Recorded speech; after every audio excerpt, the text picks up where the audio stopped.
हरियाणा में लोकसभा के चुनाव यहां के सियासी दलों के लिए अपना संदेश छोड़ गए। 5-5 सीटें लेकर बीजेपी कांग्रेस 4 महीने बाद विधानसभा चुनाव में फिर एक दूसरे के आमने सामने होंगे। इस संग्राम में इनेलो और जेजेपी की आगे की डगर आसान नहीं है। इन्हें अब अपना चुनाव चिन्ह और पार्टी की मान्यता बचाने के लाले पड़े हुए हैं। क्या है प्रदेश से निकला सियासी संदेश, एक रिपोर्ट के जरिए आपको दिखा रहे हैं।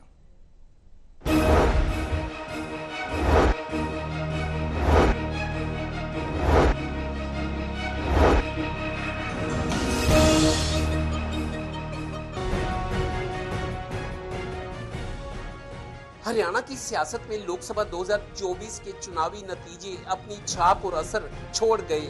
यहाँ के राजनीतिक इतिहास में ये दर्ज हो जाएंगे। हरियाणा में लोकसभा चुनाव लड़े सियासी दलों को भी ये नतीजे अपना संदेश दे गए।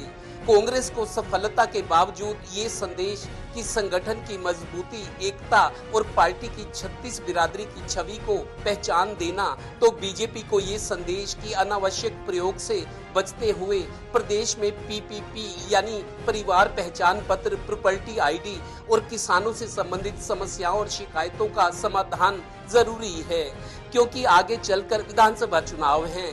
बीजेपी हो या कांग्रेस, इस बार दोनों ही जगह 2-3 सीटों पर पार्टी के चयन में उम्मीदवारों में भी गलती हुई। खैर, देखिए नतीजा बता दिया लोगों ने।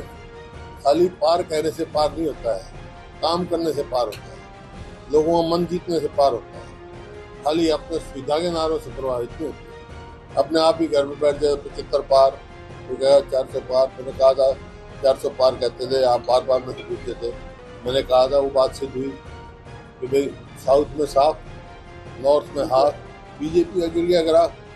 गौरतलब है कि बीजेपी और कांग्रेस के अलावा इनेलो और जेजेपी ने भी लोकसभा चुनाव में अपने उम्मीदवार मैदान में उतारे थे। दोनों ही पार्टियों के प्रत्याशियों की जमानतें जब्त हो गई।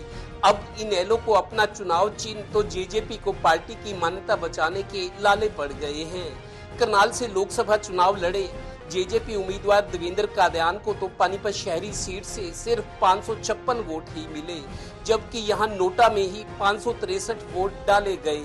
पानीपत की चारों विधानसभा में देवेंद्र कादियान के 7,207 वोटों के मुकाबले बसपा उम्मीदवार इंदर सिंह को 10,467 वोट मिले। कादियान को पानीपत ग्रामीण विधानसभा के वोटर्स ने भी नकार दिया। उन्हें यहां सिर्फ 2,683 वोट मिले।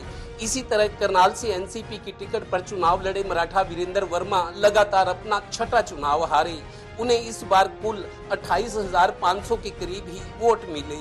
जहाँ तक हरियाणा का विषय है, हरियाणा में ये बात ठीक है, हमारा क्लेम ज्यादा था, लेकिन फिर भी 11 में से 6 सीटें हमको मिली हैं, 5 कांग्रेस को मिली हैं, और उसमें जो जनता ने वर्डिक्ट दिया है मैं उसको स्वीकार करता हूं। कुल मिलाकर चुनावी नतीजे अपना सही और सटीक सियासी संदेश छोड़ गए हैं कि वोटर्स अब जागरूक है और अपनी आवाज उठाना जानता है।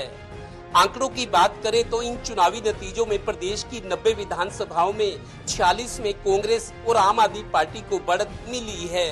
जेजेपी को इनेलो से आधे वोट मिले हैं, तो बीएसपी को जेजेपी से ज्यादा वोट मिले हैं। ये सियासी सबक याद रहे, क्योंकि 4 महीने बाद प्रदेश में विधानसभा चुनाव हैं। Haryana bureau, total news.